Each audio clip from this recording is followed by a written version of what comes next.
The idea of soft as the opposite of strong is not a historical fact, but a recent perception or distinction that emerged in discussions around the quote unquote soft and hard sciences, where the two terms are presented as opposites. This is according to AI. Historically, this is not an accurate linguistic or philosophical distinction, as quote unquote strong is more commonly paired with opposites like weak, feeble, or frail. This also shows up in hard versus soft skills, right? We know hard skills are those technical abilities like programming, data analysis, foreign language fluency. They're considered teachable skills that can be acquired through education, training, or on the job experience, juxtaposed to soft skills like communication, teamwork, problem solving, critical thinking, creativity, etc., including how to effectively collaborate, lead, and grow in any professional setting, right? But they are much less relied upon until more recent history with regard to soft skills. Okay, so that's soft skills, soft sciences, hard sciences, this idea of moving into this place of juxtaposition of strong versus soft, right? Toilet paper. Yeah, I'm gonna go there. Soft toilet paper, according to AI. I'm starting this off with a lot of AI, but bear with me. Soft toilet paper is designed for comfort and is gentle on the skin, while strong toilet paper is engineered for durability and is less likely to tear during use. The differences even lie within the fibers and how they're manufactured. Strong and soft now are considered to be opposite qualities, strong versus soft, right? So we started off where it was hard and soft, but over time, things have evolved to a place where we juxtapose strong and soft. And even Googling, the Google machine says something that is strong is resilient and can withstand force like a rock, while something soft is yielding and gentle like a pillow. They're considered now to be opposite in a physical sense and can be applied to personality traits where quote unquote softness is associated with gentleness and vulnerability and quote unquote strength with resilience, confidence, and leadership. But what about when the conversation turns to the concept of the strong black woman? We're strong, then it's kind of like, well, we don't have to ask them if they're okay. Or what she need my compassion for? She's strong, she got it. Which one you want us to be? You know what I'm saying? We're weak, then everybody's stand up. You strong, sit down. It's like, well, which one is it gonna be? I know how it feels to deal with postpartum depression. I know how it feels like to not feel seen or not feel heard, or I know what it feels like to cry. The silent cries, the loud cries. I know how it feels.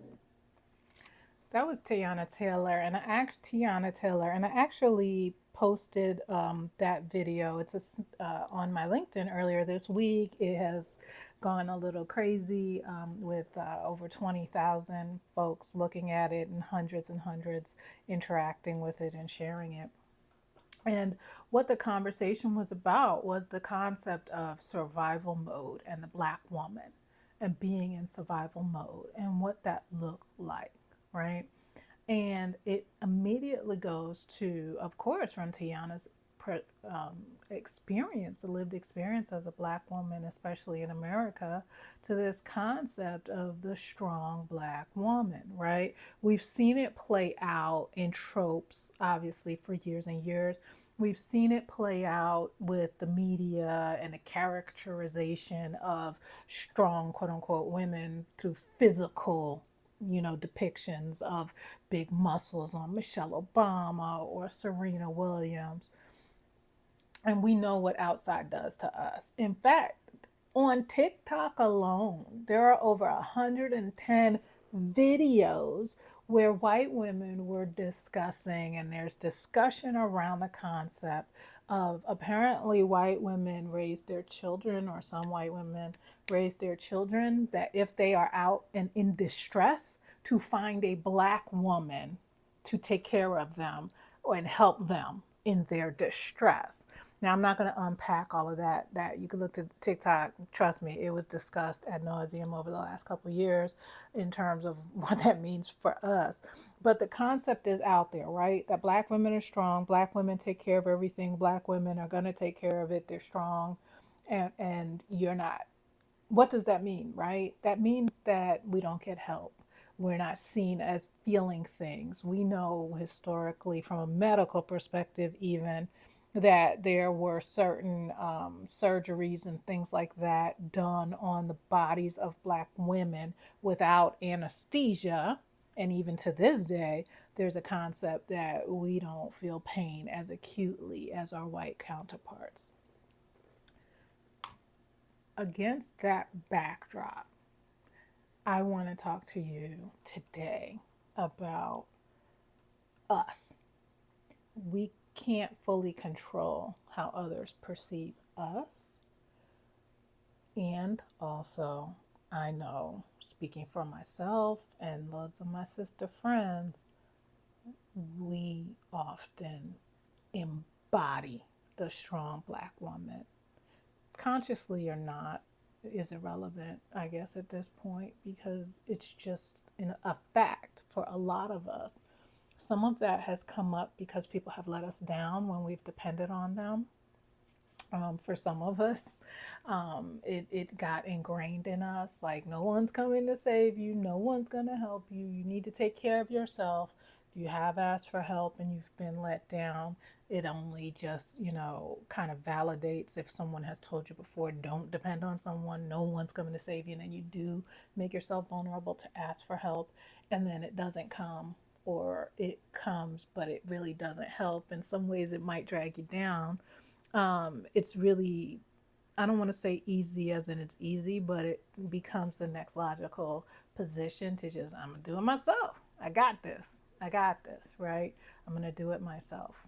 And one of the things that Tiana says in the video, and I'll link to it in the show notes as well, is that, when people see us from the outside as strong, then they say, oh, well, then she doesn't need help. So people even see us as being strong and not needing help because we're so strong and because we've got it. And so those silent cries that Tiana talks about, those loud cries, those quiet cries, those silent cries, those private cries, they turn in on ourselves. So today we're going to talk about crying and the strong black woman. And so if this is your first time tuning in, thank you so much for being here. My name is Michelle Talbert. You're listening to We All Win, the podcast. This is a place where I provide inspiration and motivation for your aspirations, right? Especially sisters of a certain age. In this conversation, I'm going to talk through my own journey a bit and then kind of wrap it up at the end. But I thought the best way for me to be able to sort of have this discussion with you without being able to hear back from you, although I hope I can hear back from you, please feel free to comment, send me messages on LinkedIn if you're tuning in, is to share my personal story with this. And it's fairly recent, actually. I was raised in a time where there was a question, and you might have heard this question in your household too. Sometimes it followed a spanking, but it was basically, if you cried, you got the question, do you want me to give you something to cry about, right? And the fact that that question actually oftentimes would follow a spanking or a whooping or beating, whatever y'all called it in your household if it happened, um, gave you the understanding that you don't cry even when you're in physical pain, right? I was at the doctor this past week, and I actually had to have a procedure where I had to receive anesthesia. General, I should say, a local, not a general. So I wasn't put to sleep, but it was a local anesthesia. And after the session, after the surgery, after the procedure, we got into a conversation. My gynecologist happens to be black woman. Her PA happens to be a black woman, and I'm a black woman. And we got to talking about sort of pain. And one of the things that we were laughing about is that my gynecologist and my daughter, they're about 10 years apart, but her daughter's 10 years younger than my daughter. She had anesthesia. She got epidural for her labor and delivery. I, on the other hand, opted for natural childbirth both times. But one of the things that was interesting was that during the procedure, her PA and she kept me engaged in conversation. And when we were finished, I said, it's really interesting because the time when I had both of my children, once active labor hit, once the contractions got really intense, I didn't speak from the time that those intense contractions happened until after my children were born. And so for me growing up, physical pain, emotional pain, you're quiet. You're not going to speak. I did not speak. I did not say anything. I did not cry during labor. There were no tears, and those things hurt because, as my gynecologist called me crazy, she's like, I don't know how you did that without an epidural, right? But that being said, I right before this episode, I listened to this old song. It's from before I was born.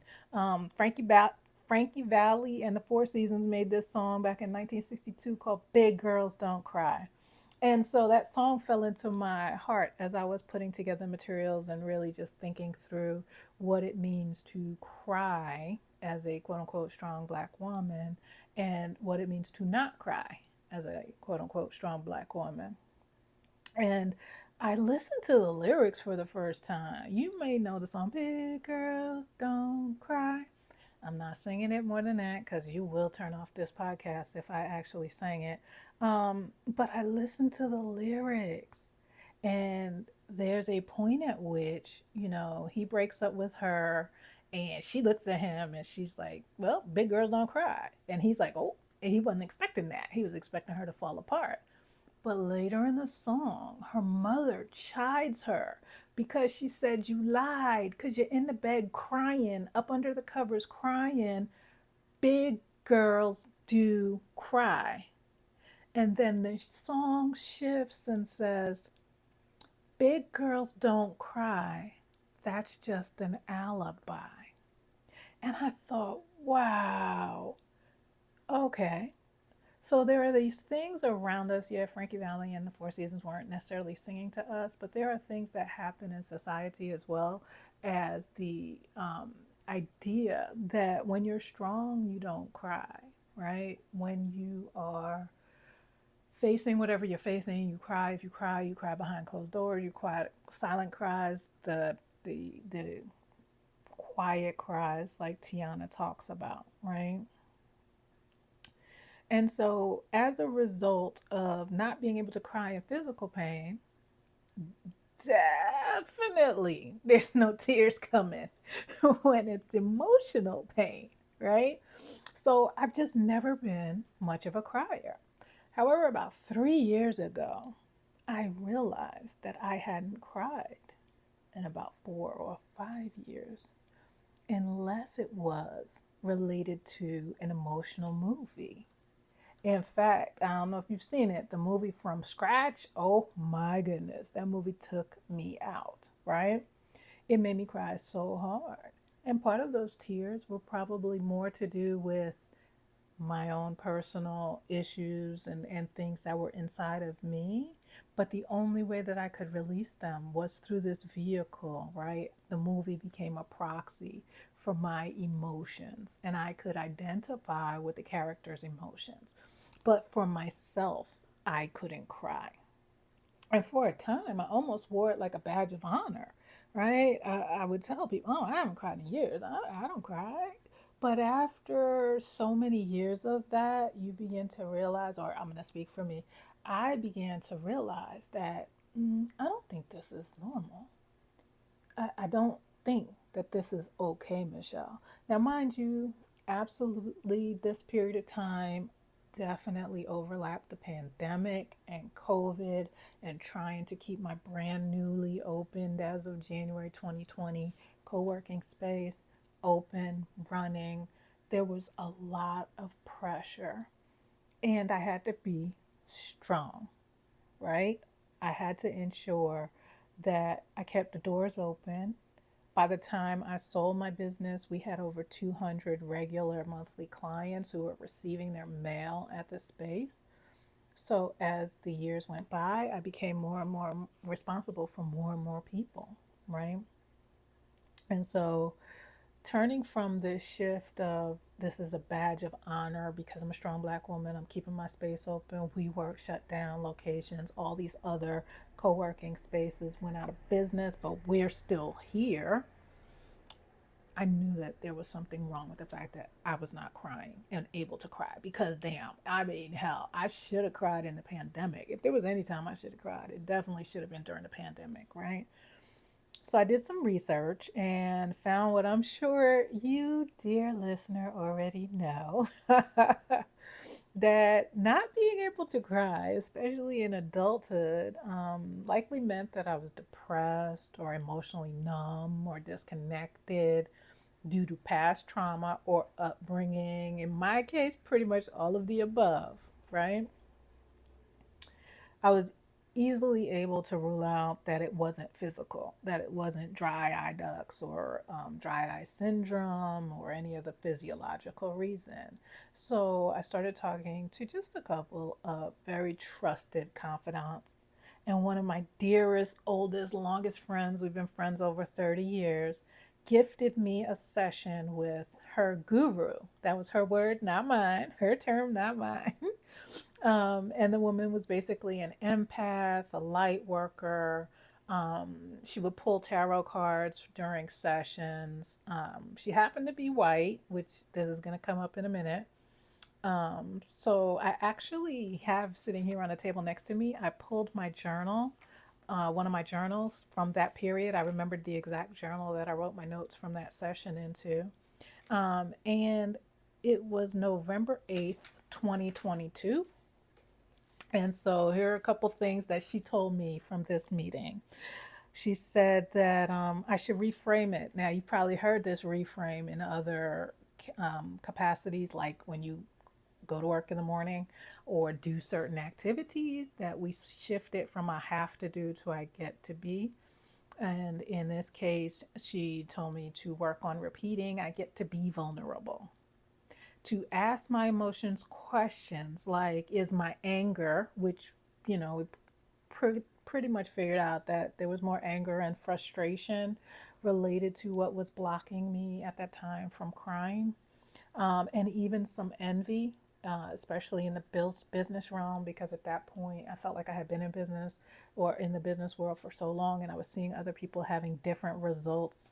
And, sometimes you even question because the behind the scenes, the sausage making, right? And so to ask my anger and my envy, what were they trying to tell me? Um, Say things like, I'm going to turn over a new leaf and have calming thoughts. I'm going to do it step by step. Her take was that I was so angry that I couldn't cry because my anger, frustration, and rage were all unreleased and turned inward, like I said. She told me to feel around for better feelings and thoughts, to let God be my anchor, find out where my real security is in myself and my spirit, and to believe that my spirit would never leave me. But here's what was interesting. She said before she got on the call with me, she, did her meditations and the things that she does prior to a call as an empath. And she was feeling like, before the call, she said, I really felt like you needed a good cry and to be soft. Now, what I was like, whoa, because I hadn't told her I hadn't cried yet. I hadn't told her that I wasn't able to cry. I just said I was angry and frustrated and just like everything going on with the business at that point, right? And she said, I felt like you needed a good cry and to be soft. I looked at my notes. I literally wrote that down, right? What is my anger trying to show me? Is it trying to show me something about security? Then she started pulling tarot cards. She pulled a lady on a bed. She pulled a bunch, but this one I'll talk about. She pulled a lady on a bed with her hands over her face, roses on the quilt, which she interpreted as I'm stressed, but there's really beauty all around me, Michelle. She's stressed, but there's beauty all around her. I took pages and pages of notes. I read them. I did some of the things. Near the end of our conversation, she said, Michelle, I want you to sit on your bed and tell yourself to cry. And I chuckled. And then she went on. She said, or get in the shower and make yourself cry. Now, remember at the beginning of this, I said she happened to be white. This may come up later in the conversation. So I just broke out laughing. I was like, man, what are you talking about? And so then she thought I meant literally tell me to explain to me how to do it. So she then gave me step by steps into how I should sit down and close my eyes and ball my fists and will myself into these tears. And all I could do was laugh. I know it was at first she thought it was crazy because she didn't understand why I was laughing. And all I could think was right back. It took me right back to childhood where it was like, ma'am, you want me to force myself to cry when I would get my ass beat if I cried because I got my ass beat, if I cried because I was in pain, right? And I don't want to, paint too broad of a brush about it. Of course, my mother cared if I got hurt or something like that. But, we've all been there, right? I feel like I don't have to explain to you as the listener. If you've heard that question of, I'll give you something to cry for, do you want something to cry? You want me to give you something to cry for, right? Then to have someone tell you, make yourself cry, is totally like tilt antithesis of what we were raised to believe about crying and emotions and our control over our emotions, right? And so maybe you've had sessions with a guru before, maybe not this particular one, but a guru before, or a light worker, or an empath, or someone pulled cards with you. I would love to hear from you about that. Like I said, I'm on LinkedIn. You can find me on LinkedIn. It's super easy. Michelle Y. Talbert, Talbert. I would love to hear from you, or if you want to leave a comment about that.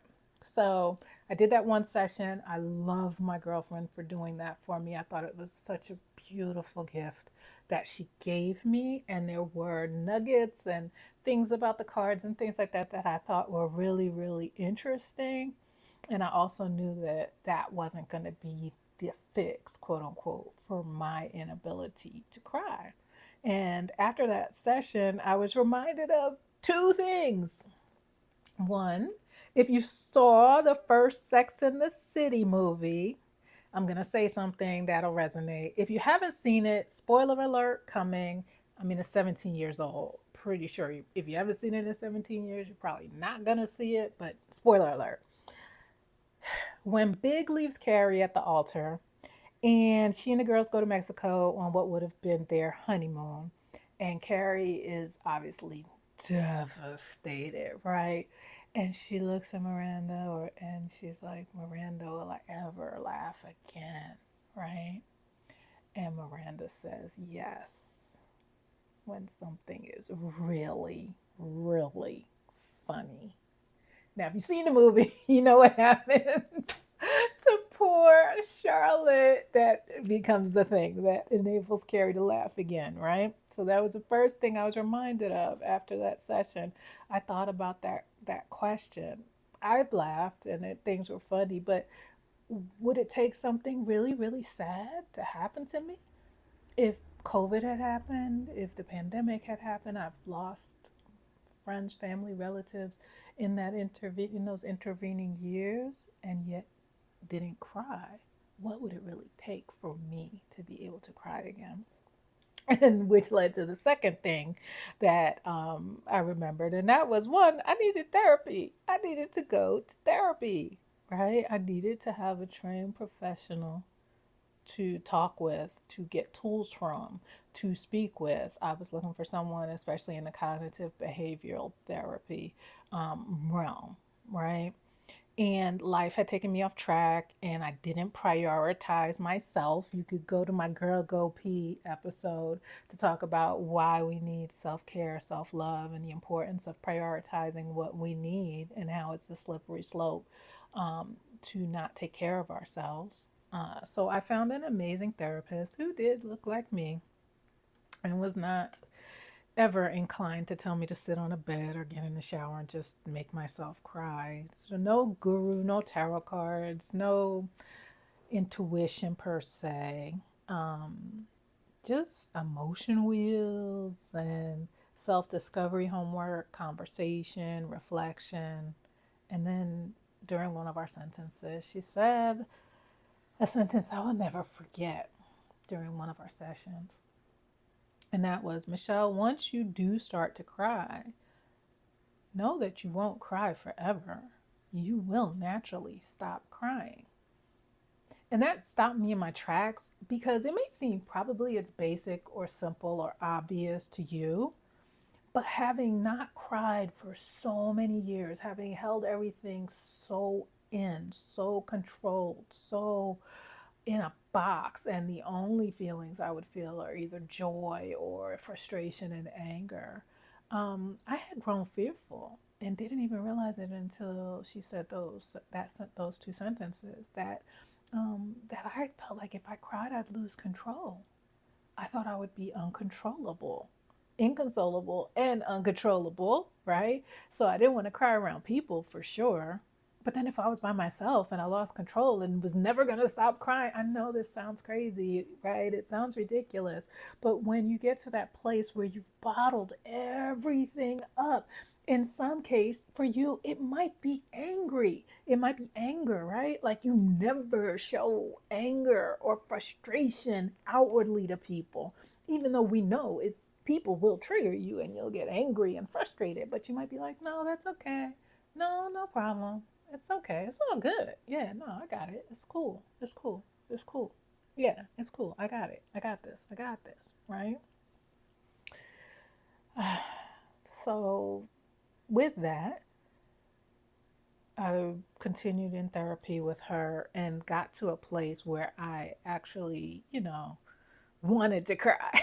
I still didn't cry. I still didn't cry, but I at least started to want to, right? And we were like, I'll call that growth. If you see, I just did it with my hands. Yes, I did it. I will put that GIF in my show notes, but it's from Insecure, right? I call that growth, right? And her hand opens like a plant blossoming, a flower blossoming, right? I wanted to cry, but I still didn't. And then finally, fast forward, we get on January 1st, 2025. After working with the mover, loading a truck that was 4 feet longer than I felt comfortable driving, but had no choice because it was the only truck that was either going to be the same size, which they didn't have that I ordered, or bigger. Everything else was going to be like so small it wouldn't be workable. They felt like they were doing me a big, you know, uh, they were doing me something solid. They were doing me a solid by giving me a bigger truck. But I pulled out of the parking lot in a 24-foot truck, where I have so much respect for long distance drivers. My bonus son was a long distance trucker. Those trucks are no joke. And I left Fort Lauderdale, hit the Florida Turnpike North, and 13 hours later, pulled up in front of my townhome that I'm sitting in right now in New Orleans, Louisiana. And as the days and the weeks unfolded and I unpacked and styled my home, survived what was the craziest, weirdest 8-inch snowstorm, the worst snowstorm New Orleans had seen in over 100 years. and I was cocooned in my home. I felt like I was home for the first time in a really long time. And as the weeks went by, I would walk around the house and I would notice these quote unquote like weird quivers in my body, in my torso, in my trunk, in my stomach. I would feel like jittery and just off kilter. I couldn't explain it. I just literally felt like this rumbling in my physical body as I walked around room to room, unpacking, setting up, being thankful. There's so much gratitude. I was so happy. I am so happy in my home.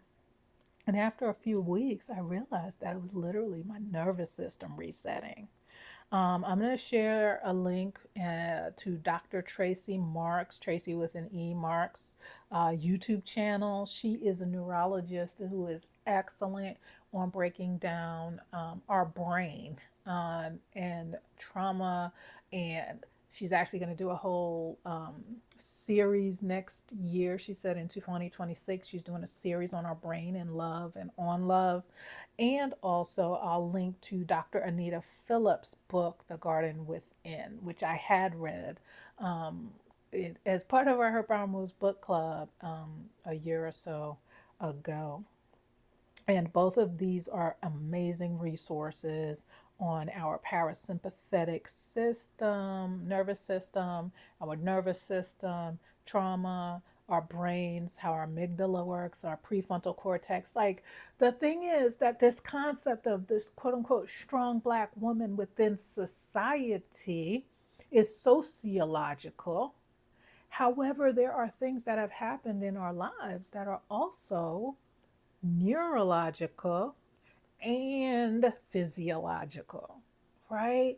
And so we have this perfect storm of how does the strong black woman show up in you? And I'm just sharing my story in terms of tears and crying and what that looked like for me, right? And also anger and frustration and just like being in a place where you feel intellectually, I understand what's happening. And yet, psychologically, you're like, this is fucked up. Whatever this was, in this case, COVID, business stress, et cetera, right? Our socio-political system, absolutely from 2020 to 2025, right? We're facing these things. And there's so many levels to it, right? So I was walking around my new home over weeks. I started a new position as a business consultant at Xavier University, which is HBCU, which was extremely important to me. And over time, I began to realize that the quivers, like I said, were this reset of my nervous system. And I started to cry. And I mean, cry. And the tears did stop. I started crying during my gratitude and prayer time in the morning. I started crying in the shower. I started crying listening to music. Okay, so that being said, right? So my thought was, oh, I'm going to start crying and never stop, right? But what happened is I would stop, but then something else might happen or trigger it, or I would just feel so full. Or even doing yoga, and I know that there's somatic reasons why we would release and be able to cry, right? So while I can stop, quote unquote, naturally stop crying, I am still, quote unquote, crying, right? It's just not all one big session. However, it is a beautiful release. It feels amazing to feel like I have, interestingly enough, even more control over myself and my emotions. See, the not crying, I thought I was in control, but I actually wasn't in control because, yes, I felt like crying, but I didn't cry. I didn't stop myself from crying, and that might have been where it started. But by the time that I noticed it was a problem for me, that wasn't about stopping the tears. That was, I can't cry. And if I can't cry, that means I'm not in control.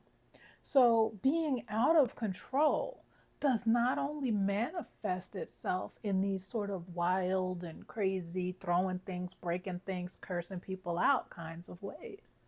We can be out of control very quietly and yet still very dangerously. Now, what's even more interesting is that, like I said, I pulled out this journal from 2022 and had the session with the guru on November 8th of 2022. And for some reason, just now when I pulled it out and I flipped the pages, a couple of pages from that session was a conversation that I had with my doctor that I took notes for. And this was a conversation where we were discussing my A1C and my prediabetes and all of these other symptoms that were showing up in my test results from my annual physical. And that was 2022, November 2022.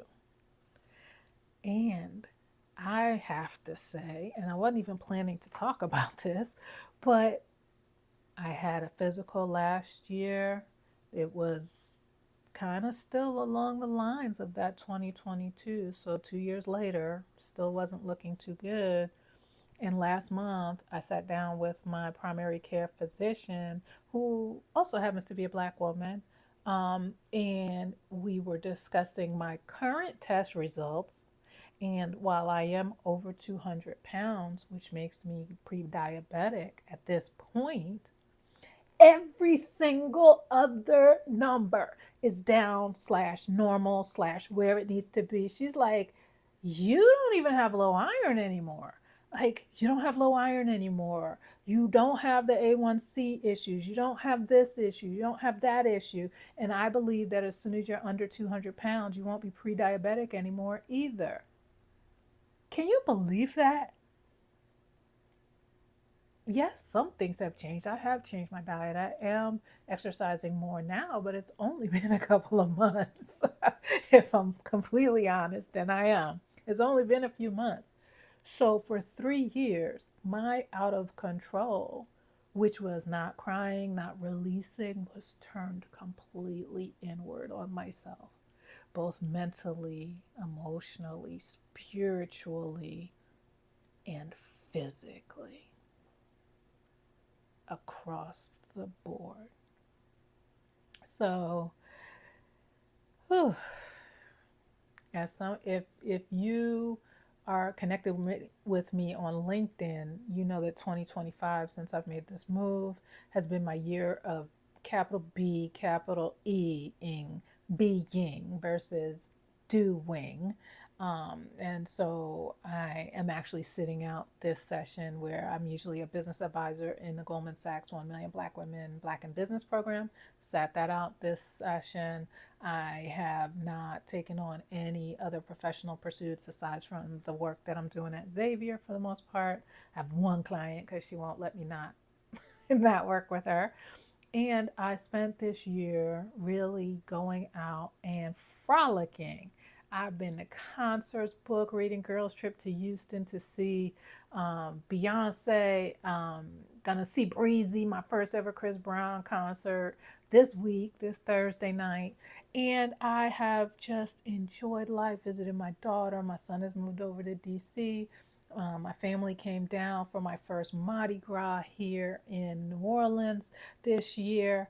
And it has just been a complete shift. And the other thing I'm doing is crying when I feel like crying. I'm not holding it back. I'm not forcing it to come. I'm allowing it to come if something strikes me, or I have a memory, or my body just somehow, some way needs to cry. And I cry a lot, probably at least once a week now. And like I said, the tears do stop. I also laugh a lot more, and the laughs are a lot deeper and richer. So, what I say to you is that as we dance and we love and we're strong and we are committed, sis, you can also be soft. Because at the end of the day, strong, I don't think, is the opposite of soft. I believe that there is a strength in our softness and that we can be yielding like a pillow, then strong like a rock, and that they can coexist. And so, my hope for you is that we sort of, as we had this conversation today, that if there's any part of you where you feel that the strong black woman trope has internalized in a way that you can control, right? We can push back against the external forces. We can, like I said, the TikTok over 110, almost 110 million videos about the topic of, children, we take care of somebody's child in distress, um, all the external things that are pushing us to be in this strong box, what we can control, what we can't control. But what we know, that we know for sure, in the words of Oprah, that we can control is how we treat ourselves. And I hope that if nothing else, you take away from this conversation that if there is anything in your spirit, if there's anything in your body, if there's anything in this conversation that resonates with you in terms of something that you can control, whether that's going to a guru, going to a therapist, going to physical therapy, working out, jogging, yoga, somatic exercises, watching some of the resources that I'm going to post. And just for the flip side of this, I'm actually going to post a book. My gynecologist, like I said, she's a black woman. She was talking about it this week, and I remember hearing about the book, but hadn't ever read it. And it's by a woman named Ruby Hamad, and it's called White Tears, Brown Scars. And it's about the impact of white feminism on black women and women of color, how it is undermining to us, etc. So if you want to even go that route, I will have that resource in there for you. I did not talk about the weaponization of white women's tears and all of that. I just wanted to talk about us. This is, a moment for us by us. And so I see you. I hope that this was of some value or use to you. And I look forward to the next episode with you and would love to hear from you. Please reach out to me. You can email Michelle at Michelle Talbert or MichelleYTalbert.com, either or. And you can send me a message on LinkedIn if this resonated. Feel free to subscribe if you're not already subscribed, and drop a review if you're so moved. That was way more calls to action than any particular podcast should have. At the end of the day, I hope you listened. If you listened this long, I appreciate you. I look forward to talking to you at the next episode.